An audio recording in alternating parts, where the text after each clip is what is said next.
Bismillahirrahmanirrahim. Assalamualaikum warahmatullahi wabarakatuh. Alhamdulillahirabbil alamin.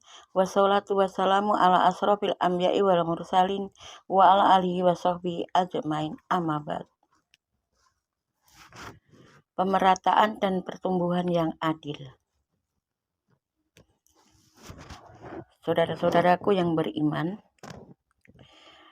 banyak kejadian di negara kita ini, yaitu terjadi kesenjangan yang sangat luar biasa antara pemerintah dan rakyat atau umat, yang mana pemerintah mendapatkan fasilitas yang sangat luar biasa, sedangkan rakyat dipajaki dengan pajak yang sangat tinggi, sehingga terjadi kesenjangan. Bagaimana Islam menjawab pertanyaan ini? Saudara-saudaraku yang beriman, dalam pandangan Islam, pemimpin tidak digaji. Namun, kebutuhan seorang pemimpin akan ditanggung oleh negara, baik kebutuhan individu, keluarga,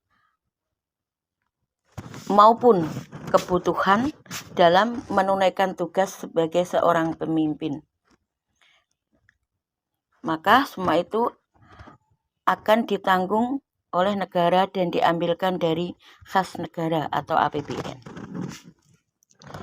Saudara-saudaraku yang beriman, syarat seorang pemimpin adalah akadnya adalah akad muahadah atau perjanjian dan tidak digaji.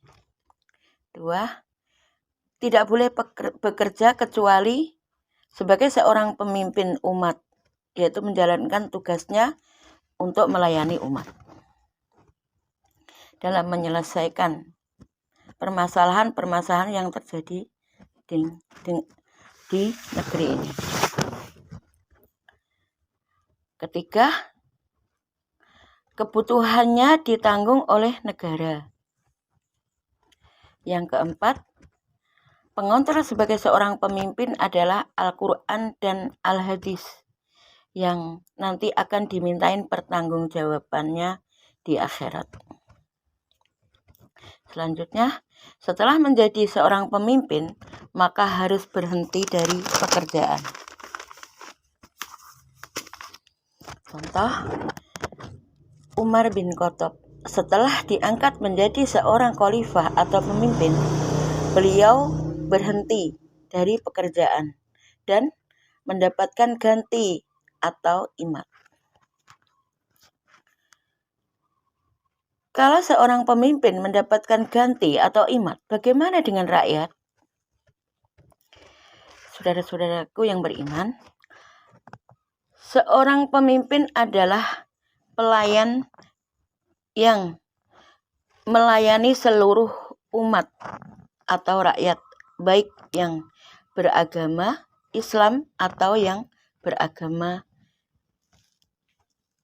yang lain.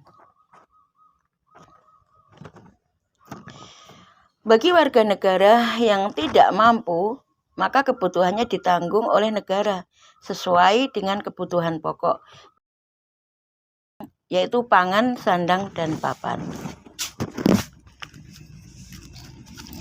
Mengenai kebutuhan yang lain, yaitu dalam bidang keamanan, pendidikan, dan kesehatan, maka itu akan menjadi tanggung jawab negara, baik yang kaya maupun yang miskin. Tentunya sesuai dengan standar yang sudah ditentukan. Dengan demikian, akan terasa seimbang antara pemimpin dan rakyat, akan terasa adil dan tidak terjadi konflik yang terjadi seperti sekarang ini.